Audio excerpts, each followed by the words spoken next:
बोलिए श्री प्राणनाथ प्यारे की जय। बोलिए श्री सद्गुरु महाराज की जय।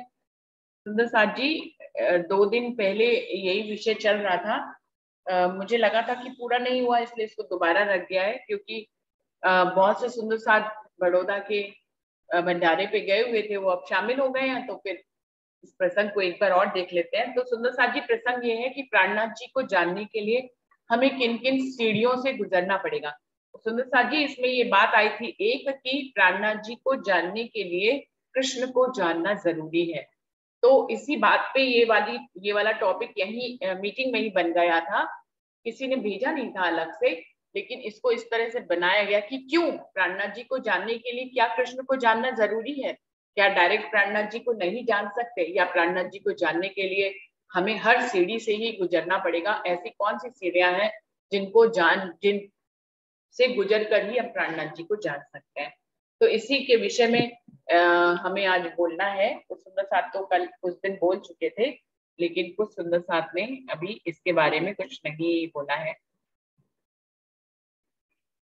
तो कौन अपने आप ही इसके विषय में बोलने के लिए आएंगे, तो वो बताएं सुंदर साथ जी।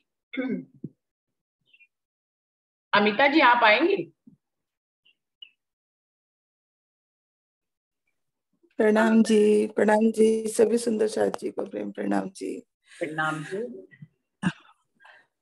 सुंदर साथ जी, वैसे तो इससे पहले वाला जो वीडियो मैंने सुना उसमें उसके आधार पे तो ऐसे क्लियर हो ही गया कि कृष्ण जी को जानना है, मोहम्मद साहब को जानना है वाणी से हमें सब। तब हम प्राणनाथ जी को ऑटोमेटिक ही जान जाएंगे कि वो क्या है, या कैसे किस तरह से वो जागनी ब्रह्मांड में किस तरह आए, क्या सब है।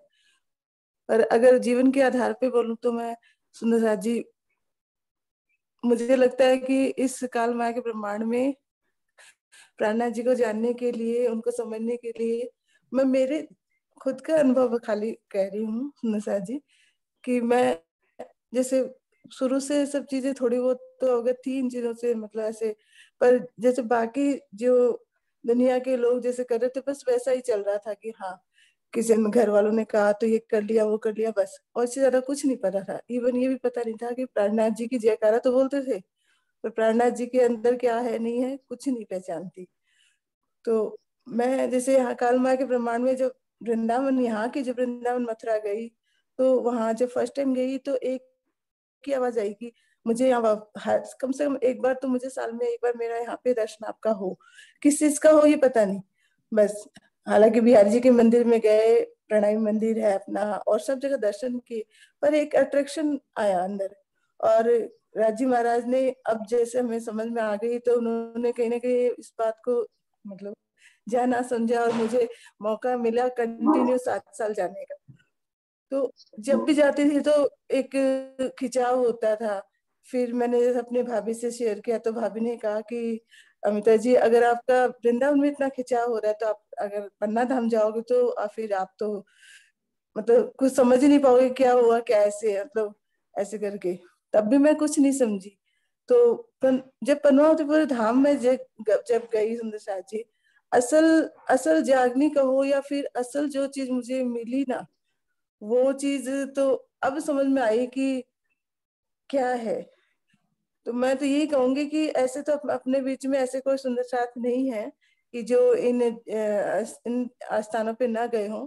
लेकिन फिर भी वीडियो के माध्यम से मैं उन सुंदर साथ को, या फिर जो ऐसे भी कोई सुनते हो, उनके लिए भी ये कहूंगी कि आप एक बार पद्मावती पूरे धाम के दर्शन जरूर करो। उसके बाद आपको कुछ करना ही नहीं होगा, वो वहां अपने आप ही आपको सब कुछ बता देंगे, समझा देंगे, और ऑटोमेटिक ही आपको धीरे धीरे उस राह पे चलाने लगेंगे।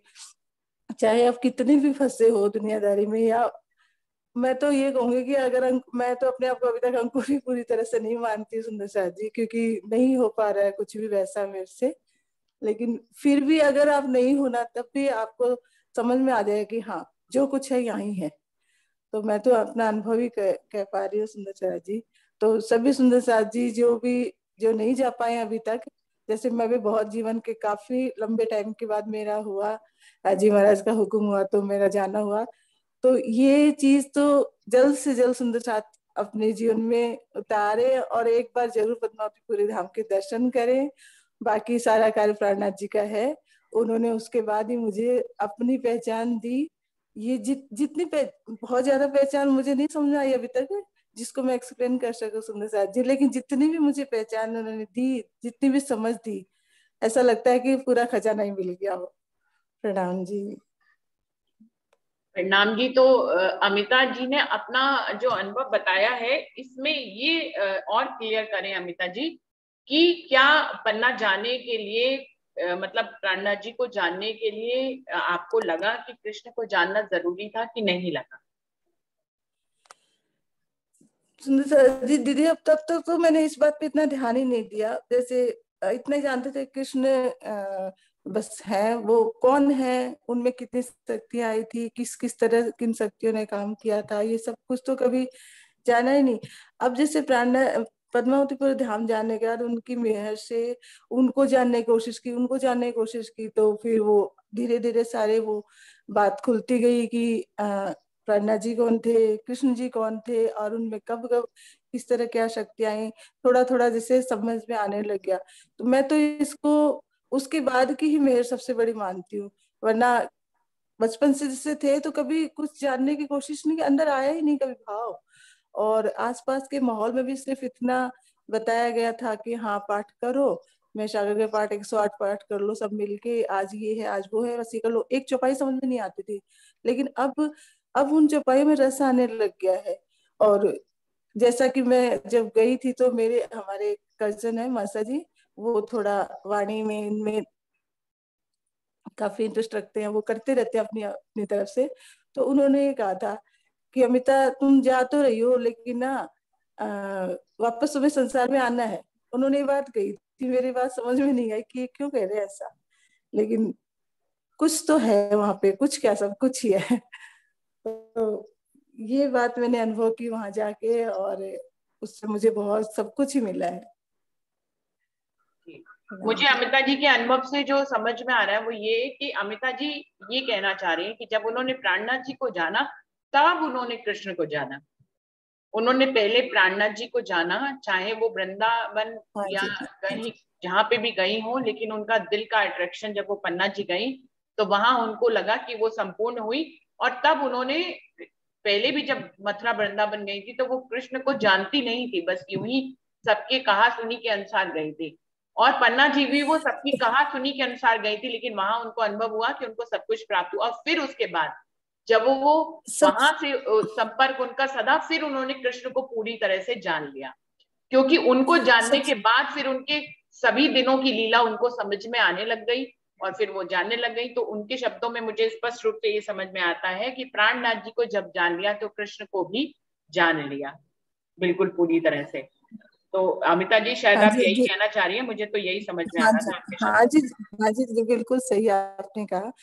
इसके साथ साथ वो एक और बात भी हुई कि उसके बाद मेरा ना जैसे वृंदावन ऐसे ठीक है हो गया जाना, पर वो पहले वाला भाव नहीं रहा। ऐसा लगता है बस पूर्ति हो गई हो, अब कुछ बचा नहीं हो, इस तरह के भाव अंदर आए। तो उसके बाद मेरे अंदर ये भाव कभी भी नहीं आए कि हाँ मैं मेरे को जाना है, या फिर एक प्रार्थनापन करके आते हैं, वैसा कुछ नहीं आया वरना धाम जाने के बाद। और उसके बाद राजीव महाराज ने मेरे को वृंदावन सिर्फ एक ही बार बुलाया, पता नहीं। अब आप बताओ दीदी कि इसमें क्या। अब पन्ना जी एक ही बार गए हैं अभी तक आप? हाँ जी, पन्ना जी तो मैं एक ही बार गई हूँ, लेकिन पन्ना जी जाने के बाद मेरे अंदर वृंदावन का भाव ही नहीं रहा। तो यहाँ पे मुझे कभी कभी आया अंदर की ये क्यों, ऐसा क्यों। नहीं तो तो कोई जैसे कोई मैंने बात नहीं है इसमें, तो कोई खास मुझे लगता नहीं है कि हमारा दिल है जहाँ जहाँ की हमारी आत्म होती है वो वहीं जुड़ जाती है। अब मथुरा वृंदावन में जो स्वरूप विराजमान है हम सबको मालूम है, वो यही काल माया के ब्रह्मांड का बनाया हुआ स्वरूप है। अब हम लोग जो है हम्म, अक्षर पूर्ण पादरों को वाणी और बीतक में देख लेते हैं, तो फिर हम काल माया के ब्रह्मांड के सौंदर्य को तो देख सकते हैं, उससे कनेक्टेड भी हो सकते हैं, लेकिन आत्म की हम्म, पुकार तो नहीं हो सकता ना वो। जैसे कि मैं भी हम्म, ऑफिस की तरफ से, जैसे वैष्णो देवी गई थी एक बार ऑफिस की तरफ से, मथुरा वृंदावन भी जाने का मुझे मौका मिला था। तो सौंदर्य तो जो जिस सौंदर्य से प्रतिमाएं बनाई गई हैं वहां की, देखने के काबिल है। और मतलब उनके आंखों से उनके सौंदर्य को यदि देखा जाए तो वो बहुत ही सुंदर है। तो सुंदरता को ग्रहण करने में किया जा सकता है। सुंदरता में यदि हम प्रकृति के नजारों को ग्रहण कर सकते हैं, सुंदरता में हम कोई सामने सुंदर व्यक्ति आ जाता है उसको ग्रहण कर सकते हैं और उसकी तारीफ कर सकते हैं। तो ऐसी मंथरा वृंदावन में जिन रूपों को विराजमान किया गया है, हमें मालूम है उसमें सौंदर्य भरा गया है, बहुत सुंदर सौंदर्य है वो, और छटा बिखेरता है। तो उस सौंदर्य को आत्मसात करने में कुछ भी गलत नहीं है, मुझे लगता है। मैंने खुद उस सौंदर्य को देखा है। तो सौंदर्य तो है, सौंदर्य में कोई डाउट नहीं है। लेकिन बात सारी राज्य को जानने और पहचानने की, अक्षर के पूर्ण पारब्रह्म को जब हमने पहले से ही आत्मसात किया हुआ है, तो हम सारी सृष्टि को उनकी नजर से ही देखते हैं। फिर हम जो देखते हैं कि धनी ने जब मूर्ति में, हम अगर बाल्य स्वरूप को देखें और मूर्ति में बहुत सुंदर दिखाएं, सीरियल्स भी बनते हैं 11 साल 52 दिन वाले कृष्ण जी के सीरियल भी बनते हैं, मैंने तो देखे हुए। उसमें इतना सुंदर स्वरूप बच्चे का बनाया था कि उससे ही, उसके बोलने की कला से इतने मंत्रमुग्ध होती थी सारी सृष्टि, और मुझे भी वो बहुत अच्छा लगता था। पर हम सोचते थे हमेशा कि राज्य का ये पहला दिन है, यदि ये सीरियल के रूप में इस बच्चे के रूप में बनाया गया, यही इतना मंत्रमुग्ध है, तो जब राज्य आए होंगे तो अपने असल स्वरूप में कितने सौंदर्य को लेकर आए होंगे, तो उससे हम इससे जो है उसका अंदाजा लगाते हैं। तो इस सौंदर्य से हमें एक राह मिलती है उस असल सौंदर्य तक पहुंचने के लिए। तो दुनिया में जितना कुछ किया जा रहा है, जब वाणी में आता है कि सब कुछ वो हमारे लिए किया जा रहा है, परम धाम की ब्रह्म सृष्टियों के लिए ही यहाँ का एक एक पल जो बनाया जाता है, बिगाड़ा जाता है, जो हमें समझाने के लिए, जो शास्त्र नहीं समझा सकते, वो हमें ये सारी क्रियाएं समझा सकती हैं। तो इसमें तो जब हमारे लिए सब कुछ आया, तो हमें उसको आत्मसात करने में कुछ भी मुझे गलत नहीं लगता है।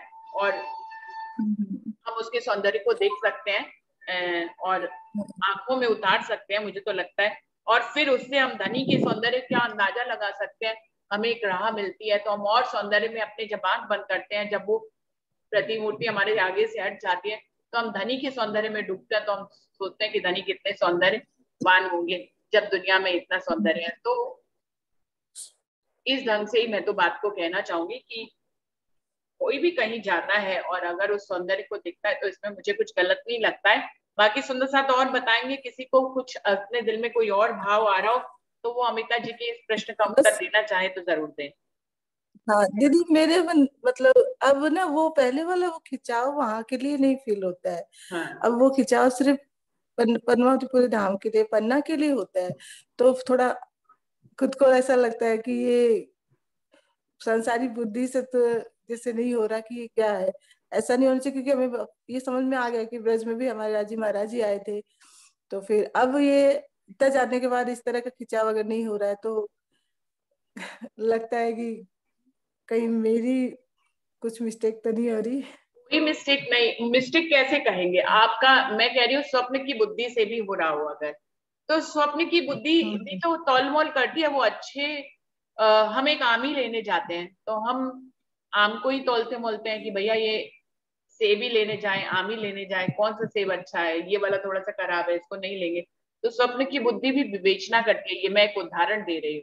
तो स्वप्न की बुद्धि पूरी तरह से भ्रष्ट थोड़ी ना होती है। दुनिया में स्वप्न की बुद्धि से लोग कहाँ कहाँ पहुंचते हैं, परमात्मा तक ना पहुंच पाते हो, लेकिन दुनिया में तो कहाँ कहाँ पढ़ाई करके कहाँ कहाँ पहुंचते हैं स्वप्न की बुद्धि से। तो स्वप्न की बुद्धि भी विवेचना करती है और वो अच्छे बुरे में गलत भाव को समझती है। तो अगर स्वप्न की बुद्धि से भी आपके दिल में ये भाव आ रहा है तो मेरे अनुसार कुछ भी गलत नहीं है। कोई और सुंदर साथ बोले, इधर ट्रेन निकल रही है। हाँ जी, प्रणाम जी। प्रणाम जी दीदी, प्रणाम जी सभी सुंदर साथ जी को प्रेम प्रणाम जी। दीदी मेरे को तो अमिता जी की बात बिल्कुल सही लगती है और मेरे को इसमें कुछ गलत नहीं लगता है। और ऐसा ही कुछ मतलब मेरे साथ भी हुआ है, जैसे अमिता जी बोल रहे हैं ना, पहले मेरे को भी राज्य के बारे में पूर्ण जानकारी, क्या मतलब कुछ भी जानकारी नहीं थी। बस इतना ही पता था कि भाई मैं 11 साल 52 दिन वालों को मानती हूँ, इससे ज्यादा मुझे कुछ नहीं पता था। और मैं भी मतलब कृष्ण जी को ही मतलब सर्वोपरि मानती थी और उनपे ही सबको कहती थी मैं कृष्ण जी को मानती हूँ, मैं कृष्ण जी को मानती हूँ। लेकिन जब से मुझे विविधता का और वाणी के बारे में थोड़ी मैंने चर्चा सुननी शुरू करी, तो तब से मेरे भी दिल में यही भाव आता है। मैं अभी तक पहले मेरे दिल में था कि मैं कभी मथुरा वृंदावन जाऊं, मेरी इच्छा रहती, मैं कहती थी कि मैं भी कभी जाऊं, मैं भी देख के आऊं वहां के मंदिर कैसे हैं। लेकिन जब से मैंने ये सब कुछ सुना है राज्य की वाणी, तो अब मेरे दिल में वो भाव ही नहीं है। मेरे दिल में सिर्फ इच्छा है कि मैं एक बार पन्ना जी जाऊं, क्योंकि मुझे लगता है कि जो पूर्ण ब्रह्म है, उनसे ही मेरा नाता जुड़ गया, उनके बारे में मुझे पता चल गया, उन्हें जान लिया तो मतलब मैंने सबको जान लिया। और मेरे दिल में जो इच्छा है वो दीदार की, राज्य के दीदार की ही इच्छा है, और उनसे ही मिलने की तमन्ना है। और मैं यही चाहती हूँ कि मैं और कहीं जाऊं ही नहीं। मैं राज्य से कहती हूँ कि मुझे और कहीं भेजते ही क्यों हो, जहाँ पे मैं जाना चाहती हूँ वहां आप मुझे नहीं भेजते हो, जहाँ मैं नहीं जाना चाहती हूँ वहां क्यों भेजते हो। तो ऐसा ही कुछ भाव मेरे दिल में भी है, जैसा कि उनके अमिता जी के दिल में आया है। प्रणाम जी। प्रणाम जी। सुंदर साथ जी, इस वीडियो के माध्यम से मैं ये संदेश देना चाहूंगी कि कृष्ण को मानना कहीं पे भी गलत नहीं है। वो हमारे धनी का पहला दिन है, और धनी के हर दिन को मानना उतना ही श्रद्धेय है जितना राज्य को मानना, क्योंकि हम धनी के पहले दिन की लीला को स्वीकार कर रहे हैं, उसको मान रहे हैं। इसमें कुछ भी गलत नहीं है। श्री कृष्ण के रूप में श्री कृष्ण जी को मानना मुझे तो बिल्कुल भी गलत नहीं लगता है। वो हमारे धनी का पहला दिन है, तो हमें उसको मानने में कोई भी जो हमारे दिल में ये द्वंद्व चलता है वो उस द्वंद्व को खत्म करें। हम अपने धनी के 7 दिन की लीलाओं को मानते हैं।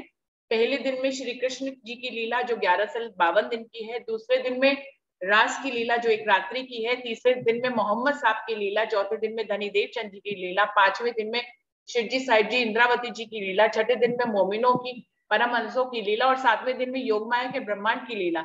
ये 7 दिन धनी ने लीला करी, तो इन 7 दिनों को तो हमें स्वीकारने में हमें हिचकिचाहट नहीं होनी चाहिए। हम पूर्ण दिल से हमें उसको स्वीकार करना चाहिए, क्योंकि हम किसको मान रहे हैं? हम किसी आकार को नहीं मान रहे हैं, हम उसमें आने वाली शक्ति को स्वीकार कर रहे हैं। सुंदर साथ जी, तो तन की बात अगर करें तो श्री कृष्ण जी का तन जो है वो योग माया के ब्रह्मांड में अखंड है, चाहे वो ब्रज वाला हो चाहे वो रास वाला हो। तन तो जो है वो मेरा ठाकुर जी का भी योग माया के ब्रह्मांड में अखंड है। दोनों बातों में क्या अलग है सुंदर साथ जी? दोनों बातों में सिर्फ इतना अलग है कि मेरा ठाकुर जी और देवापी, मरु और देवापी के जो जीव है उनको स्थान मिलेगा पहली विस्त में, बस इतना फर्क है। और कृष्ण जी को उन्होंने अपने सबलिक ब्रह्म के में अखंड किया हुआ है, चौथी और पांचवी विस्त में। तो सुंदर साथ जी सिर्फ विस्त का है, वहां पे योग माया के ब्रह्मांड में अगर हम देखें तो विस्त पहली दूसरी आठवीं सब योग माया के ही ब्रह्मांड में है, कहीं अलग नहीं है। तो मरु और देवापी भी मेरा ठाकुर और धनी देवचंद जी का भी तो योग माया के ब्रह्मांड में तन अखंड है और उनका जीव अखंड है। ऐसे ही श्री कृष्ण जी का जो उनके अंदर जीव था विष्णु का, ब्रज में भी और रास में भी, वो दोनों जीव कहाँ अखंड है? अक्षर के चित्त में ही तो अखंड है। तो क्या फर्क है?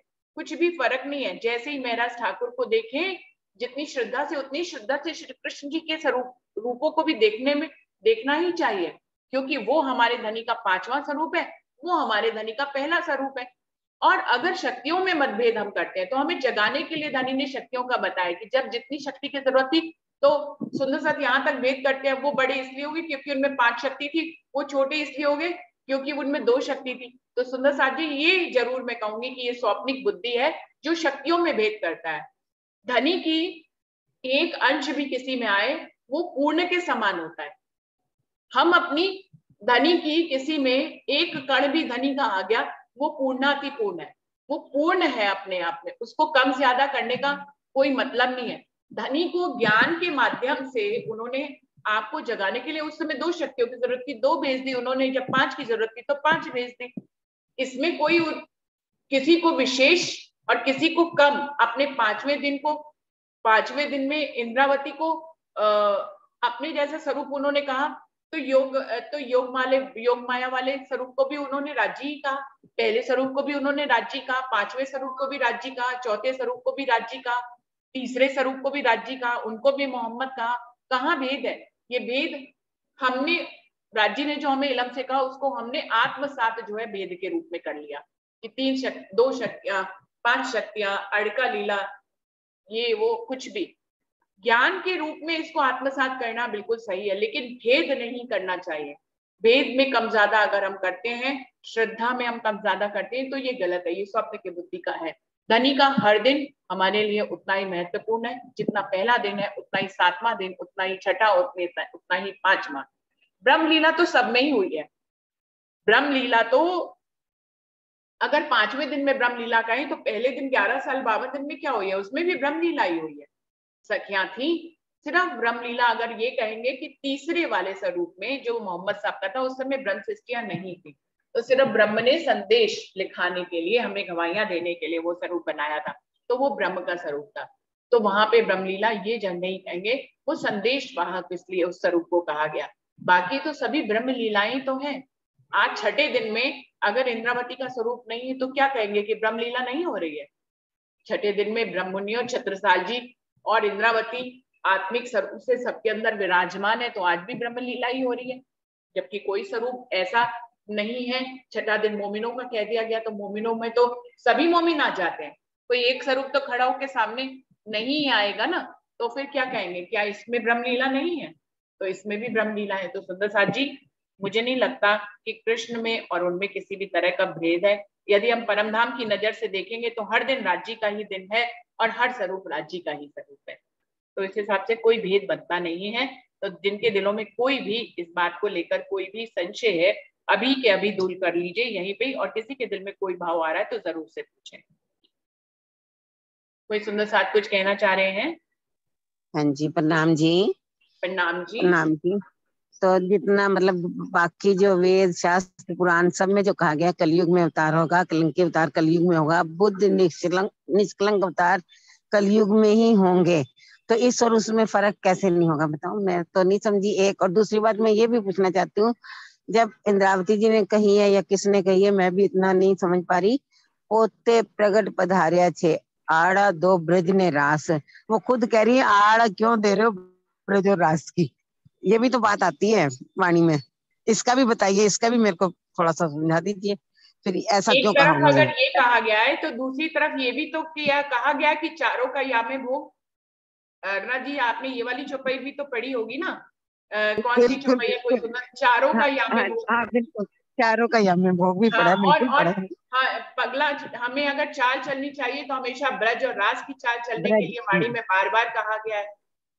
ये भी तो चौपाई है। तो इसी बात के लिए तो कहा जाता है, जब ब्रज और रास की बात आती है तब यही समझाया जाता है कि सिर्फ पगला भरने के लिए हमें ये एग्जाम्पल दिया गया कि हमें यहाँ अब जागने के ब्रह्मांड में भी ऐसे ही चाल चलनी है, माया में मस्त नहीं रह के माया इसी तरह छूट जाए जैसे ब्रज और रास में छूट जाती रही है हमारी, ऐसा। और अच्छा बाकी अर्णा आप दीदी, मैं आपको पूछना चाहूंगी, आपके ही प्रश्न में जो प्रश्न पूछेंगी उसी में ही उत्तर शामिल होगा।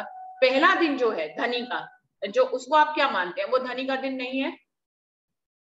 उसमें ब्रह्मलीला नहीं क्यों हुई नहीं है? है? क्यों नहीं है? क्यों नहीं है? उसको तो अपन मना कैसे कर सकते हैं, कैसे कह तो सकते हैं? जब धनी बिल्कुल जिसमें हुई है। आए हैं उसको हमें मानना, आपका दिल क्या कहता है, उसे हमें मानना चाहिए या नहीं मानना चाहिए, या शास्त्रों की इस चौपाई पे जाना चाहिए कि वो कलयुग में कल की अवतार होगा? पूरी दुनिया के लिए कल की अवतार हुआ है ना, उसमें क्या फर्क है? उससे ब्रज और रास की बात को कैसे लिंक करें हम? पूरे शास्त्रों में ये कहा गया है कि कल की अवतार होगा, ठीक है, 1735 में जिसका बयान किया गया वो हुए हैं। तो धनी अपनी एक बात बता रहे हैं ना सब शास्त्रों के माध्यम से। इसमें ये बात कहाँ आती है कि इससे हमें ब्रज और रास को नहीं देखना चाहिए? जहां तक जो दूसरी चौपाई आपने कही है कि आड़ा देव छो ब्रज ने रास, जब धनी देवचंद जी से बात करते थे महाराज ठाकुर, तो वो कहते थे कि पोते प्रगट पधार्या छो आड़ा देव छो ब्रज ने रास। तो धनी देवचंद जी जो ब्रज और रास की लीला करके दिखाते थे, तो वो उनसे एक शिकायत कर रहे हैं कि आप अपने पहले और दूसरे दिन की तो चर्चा करते हो, लेकिन अभी ये जो तीसरे दिन में तुम साक्षात पधारे हो, इसकी पहचान हमें क्यों नहीं देते? तुम हमें ये बता रहे हो मैं पहले दिन में आया, मैं ब्रज में आया, मैं दूसरे दिन में आया, ठीक है, मैं दूसरे दिन में आया, लेकिन अभी तो तुम वो समय, तुम्हारे वो दिन तो बीत गए ना। हे धनी, तुम्हारे वो दिन तो बीत गए, अभी तो तुम साक्षात तीसरे दिन में बैठे हो। हम आपको ढूंढने पहले और दूसरे दिन में क्यों जाए जबकि आप सामने हमारे बैठे हो? तो हम आपको, जो आप में आपकी पहचान करेंगे ना, हम आपके ब्रज वाले और दूसरे वाले स्वरूप को जानेंगे, पहचानेंगे, उसी की तो लीला करके दिखा रहे हैं आप। जब स्वयं राज्य अपने पहले और दूसरे दिन की लीला करके दिखा रहे हैं, बता रहे हैं कि मैं राज्य बनकर उस समय ही था, उस समय जब मैं ब्रज में आया, जब मैं रास में आया, तो इस बात की शिकायत महराज ठाकुर कर रहे हैं कि जिस प्रकार से आप ये बता रहे हो कि मैं पहले ब्रज में आया, मैं पहले रास में आया, अब ये भी तो बताओ कि मैं अभी भी आया हुआ हूँ, ये क्यों नहीं बताते? इस बात की शिकायत कर रहे हैं इस चौपाई में। इस चौपाई का मतलब ये नहीं है कि ब्रज और रास को मानना छोड़ दिया जाए, धनी के पहले और दूसरे दिन को के स्वरूप को मानना छोड़ दिया जाए कि आड़ा देव पोते प्रगट बड़ा पधार्या जो आड़ा देव छो ब्रज ने रास, जिसमें उसका उदाहरण दिया कि कंगन यदि हाथ में डायरेक्ट पहना है तो उसको हम प्रतिबिंब में क्यों देखें, हम डायरेक्ट देखेंगे ना। तो इस बात की शिकायत कर रहे हैं यहाँ पर।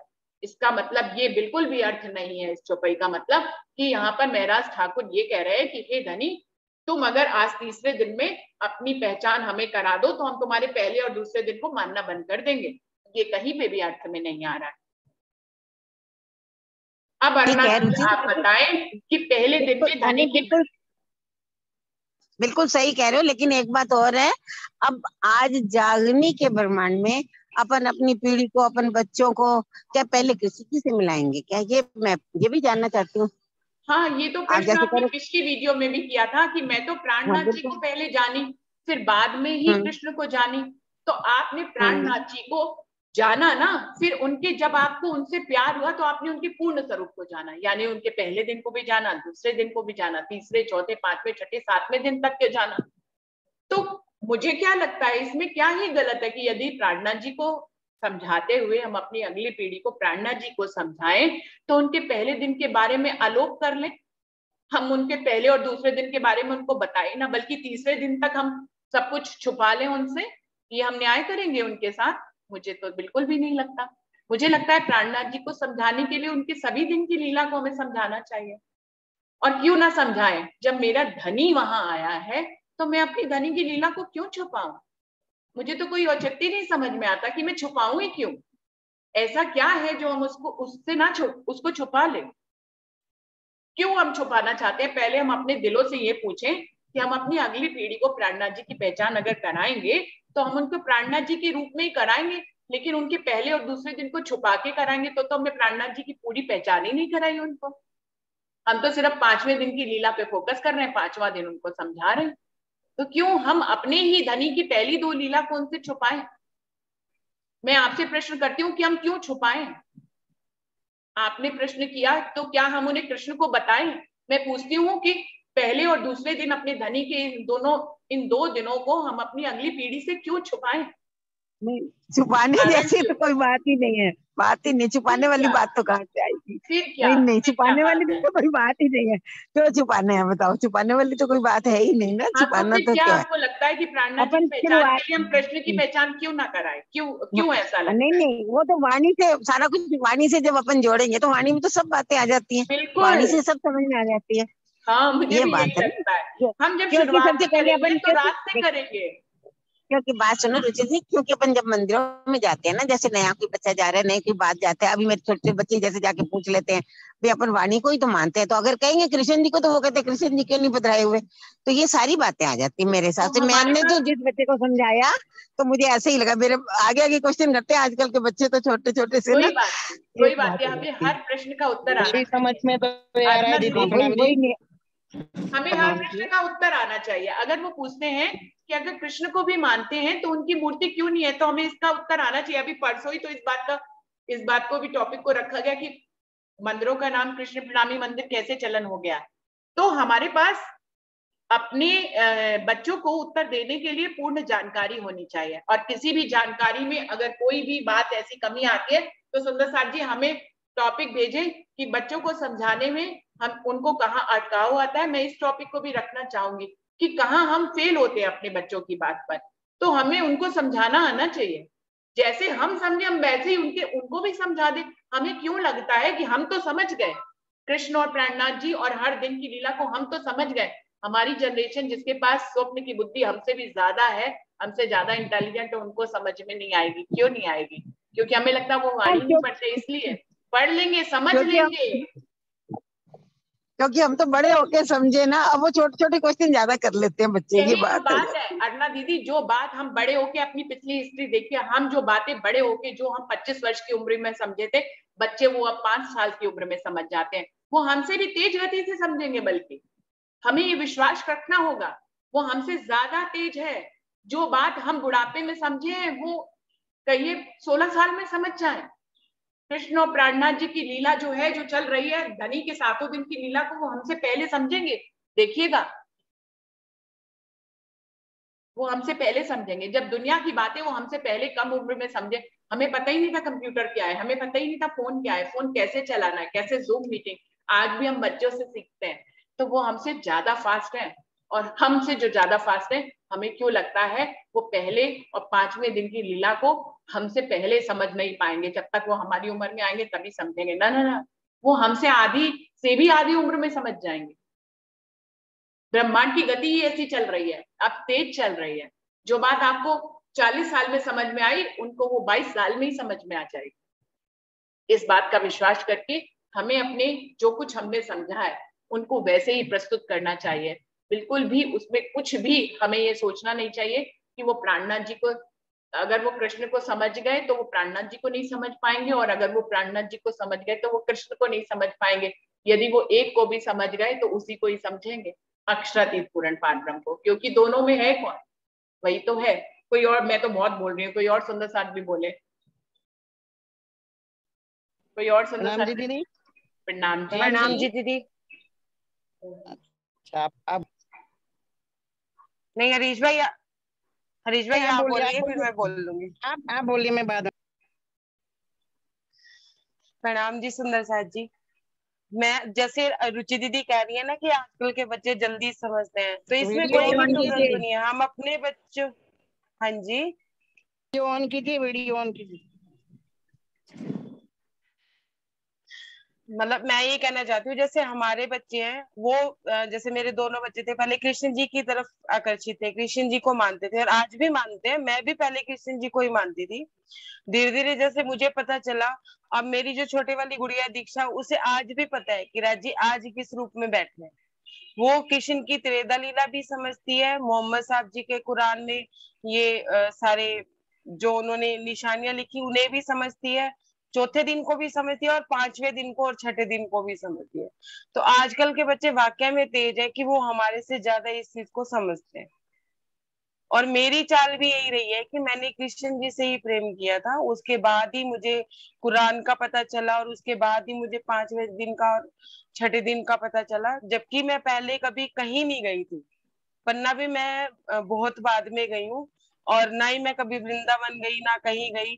लेकिन राज्य प्रेम बचपन से ही था, तो कृष्ण प्रेम पहले था, राज्य प्रेम बाद में आया। प्रेजेंट सो तो अब जाहिर भाई की बात बाद में समझ आई।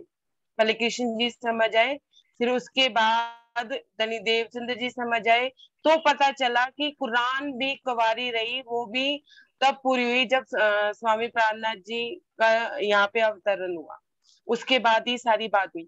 तो ये जो चाल है ये आजकल के बच्चों की भी यही है, बच्चे भी पहले यही समझते हैं और उसके आगे वो जल्दी से जल्दी इस चीज को रिकवरी कर लेते हैं। प्रणाम जी, प्रणाम। सुंदर साथ जी, हरीश भाई अब आप बोल लीजिए। हाँ बोल लीजिए, क्योंकि वक्त कम होता जा रहा है। नहीं नहीं, मैं तो यही कह रहा था कि दीदी का जो अभी प्रश्न था, चौपाई बोली कि पोती आप पधार्या छो आड़ा दियो छो ने राज। नहीं, मेरे मेरे कहना का ये भाव था कि दीदी का जो भाव था, जो कहने का वही था कि अब सीढ़ी की, जहाँ तक प्रश्न सीढ़ी का है, तो मतलब पहली तीसरी दूसरी तीसरी चौथी सीढ़ी हम चढ़ चुके हैं। अब जो मंजिल पा रही है, तो अब हम राज्य को ही देखना चाहिए। मतलब मेरे कहने का भाव ये था कि दीदी जो भी कह रही थी कि हमें इसका आप बताओ, तो उनका भाव यही था कि शायद अब इस सीढ़ी अब चढ़ चुके तो पीछे सीढ़ी क्यों देखे। उनका भाव यही था, मेरे समझ में तो यही आया था दीदी। बाकी तो मैं कल बोला था जो भी मेरे भाव आए थे दिल में। प्रणाम जी। प्रणाम जी। और कोई सुंदर साथ कुछ कहना चाह रहे हैं इस विषय पे? क्योंकि ये एक ऐसा विषय है ना सुंदर साथ जी, सबके दिलों में कहीं ना कहीं इसके बारे में कोई ना कोई बात रही जाती है। तो जब जब ये विषय छिड़े तो हम अपने दिल के भावों को खोल कर बोले और खोल कर पूछें, तो अच्छा लगता है। इससे सिर्फ आपको एक क्लैरिफिकेशन नहीं होता, इस वीडियो के माध्यम से बहुतों के दिल खुल जाते हैं। उनके दिल में कोई प्रश्न अटके हुए होते हैं, कोई बात अटकी होती है। तो अन्ना दीदी इतना खुल के उन्होंने पूछा कि मुझे इतना अच्छा लगा कि उन्होंने पूछा हम नई जनरेशन को कैसे जवाब दें। कि कृष्ण और प्रहलाद जी में क्या अंतर है, कैसे हम बताएं क्या अंतर है और क्या समानता है। मुझे तो ये भी अगला टॉपिक बहुत ही अच्छा लग रहा है कि हम अपनी न्यू जनरेशन को कैसे बताएं कि कृष्ण और प्रहलाद जी में क्या समानता है और क्या विभिन्नताएं हैं, ये भी हम बताएं। तो पता लगेगा, हम जवाब देने के काबिल होंगे अपनी नई जनरेशन को, क्योंकि तैयारी किसको करनी है, हमें करनी है। और उनकी तैयारी पे हमें संशय नहीं करना चाहिए, वो इतने तेज हैं। आजकल की जनरेशन इतनी तेज है, हम नहीं सोच सकते कि वो समझ नहीं पाएगी। वो तो कहिए जितने आप जितना समझाए उससे पहले समझ जाए, वो हर बात बहुत जल्दी समझ रहे हैं। और जो तीसरी जनरेशन पैदा हो रही है ना, अभी छोटे छोटे 1-1 साल के हैं, वो और तेज है। तो ये दुनिया जो है बड़ी फास्ट हो रही है, सब तेजी की तरफ जा रहे हैं। किसी के दिल में कोई और भाव है, इन भावों से जुड़ा हुआ, तो जरूर से बताएं। किसी को कुछ पूछना हो तो भी जरूर से पूछें। समय की गति समाप्त हो रही है, मैं अपना माइक बंद कर रही हूँ। कोई और बोले सुंदर साथ जी, मैं थोड़ा सा बंद कर रही हूँ क्योंकि ट्रेन निकल रही है। प्रणाम दीदी, मैं एक बात ये पूछना चाहती हूँ कि जैसे मैं पहले कहती थी ना भाई मैं कृष्ण जी को मानती हूँ, तो दूसरे लोग ये कहते थे भाई कृष्ण जी को तो हम भी मानते हैं, तुम मानते हो, तो क्या अंतर है। लेकिन अब मैं कहती हूँ कि भाई मैं राज जी को मानती हूँ, तो दूसरों ने पूछा मेरे से, जो और लोग थे, भाई ये राज जी कौन है, तो मैं बोलती हूँ कि भाई ये पूर्ण ब्रह्म परमात्मा है, जिनकी सब खोज कर रहे हैं, जो सबके मालिक एक हैं, हिंदुओं के भी, मुसलमानों के भी, सिखों के भी, ईसाइयों के भी। तो उनको कुछ समझ अलग आता है। नहीं तो वे कहते थे कृष्ण जी को तो हम भी मानते हैं, तुम मानते हो, तो क्या फर्क है। तो अब मैं उन्हें बताती हूँ कि नहीं, ये मेरे राजी ही, मतलब उनकी 11 साल 52 दिन की लीला ऐसे हुई, कृष्ण जी के तन में ऐसे भेद था। तो अब दूसरे लोग मतलब इस तरह से तो समझ जाते हैं। नहीं तो पहले कहते थे क्या अंतर है, ऐसे हम भी मानते हैं कृष्ण जी को, आप भी मानते हो, तो अंतर क्या है। तब वो लोग ऐसे कहते थे। तो जैसे राज्य का नाम लेते हैं, फिर उन्हें बताते हैं कि भाई ये पूर्ण ब्रह्म परमात्मा है, ये सबके मालिक एक हैं, जिन्हें दुनिया ढूंढ रही है, जिनके जो सबके एक है, किसी भी एक मतलब संप्रदाय इसकी एक धर्म की नहीं है, सभी धर्मों के एक हैं। तो उससे मतलब दूसरों को थोड़ा अलग समझ में आता है। और जो खाली कृष्ण जी बोलते हैं तो फिर कहते हैं कि कोई अंतर ही नहीं है, तो वे लोग फिर आगे कुछ सुनना नहीं चाहते। वो कहते हैं इसके बारे में तो हमें सब कुछ ही पता है, तुम ही क्या बताओगे। प्रणाम जी। प्रणाम जी। तो वर्षा का ये भी जो उसने बताया, ये भी टॉपिक बहुत अच्छा है कि दूसरों और हमारे कृष्ण को मानने में क्या अंतर है। ये बहुत अच्छा विषय है कि दूसरे भी कहते हैं हम भी कृष्ण को मानते हैं, हम भी कृष्ण, और हम भी कहते हैं हम भी कृष्ण को मानते हैं, तो भेद कहाँ है। तो इस बात को कैसे हम लें, हम कैसे दूसरों को बताएं। अगर आप चाहें तो कल ये भी विषय रखा जा सकता है, सुंदर साथ जैसा बोले तो सभी बताएंगे। और दीदी मेरा भी एक प्रश्न है, वो भी रखने योग्य मुझे लग रहा है कि किसी सुंदर साथ ने पूछा था कि बिना तारतम्य आत्म जागृति हो सकती है क्या। बिना तारतम्य आत्म जागृति हो सकती है क्या। ठीक है, तो वारी वारी से इन प्रश्नों को रखेंगे। कल अभी कृष्ण वाला रख लेते हैं हरीश भाई जी, क्योंकि ये आज से लिंक है, थोड़ा सा आज से लिंक है, तो हम बात कर पाएंगे इस पे अच्छी। तो ठीक है, कल ये वाला रखेंगे कि कृष्ण को सारी दुनिया मानती है और कृष्ण को हम भी मानते हैं, लेकिन दोनों के मानने में क्या भेद है। तो इस विषय को रखते हैं। सुंदर साथ जी, समय समाप्त हो रहा है, तो हम सब लोग प्रणाम कर लेते हैं और कल हम फिर से आएंगे। प्रणाम जी। प्रणाम जी। प्रणाम जी। प्रणाम जी। प्रणाम जी। प्रणाम जी।